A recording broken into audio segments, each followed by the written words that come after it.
আপনাদের সাথে একটা জিনিস শেয়ার করি।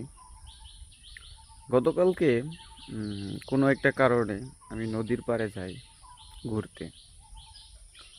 তো এটা হচ্ছে আমাদের এলাকার নেতাই নদী। তো ওখানে যাওয়ার পর আমি দেখতে পাই নদীর পানি অনেকটা শুকিয়ে গেছে। মানে 2 দিন আগেও আমরা পোস্টে দেখছি ফেসবুকে ভরপুর পানি। তো আমি গেছি গতকালকে, যাওয়ার পরে দেখতেছি পানি অনেকটা কমে গেছে। তা আমি এক চাচারা জিজ্ঞেস করলাম, চাচা পানি না ভরপুর ছিল, পানি তো কমে গেছে। হ বাবা, এটা পানি থায় না, এটা মনে করো যে সময় পাহাড়ে 2 ঘন্টা বৃষ্টি হইলে আবার বইরা যাবে। তো আপনি যদি এটা জীবনের সাথে তুলনা করেন তাহলে দেখবেন জীবনে খারাপ সময় আসে, খারাপ সময় কিন্তু সারা জীবন থাকে না।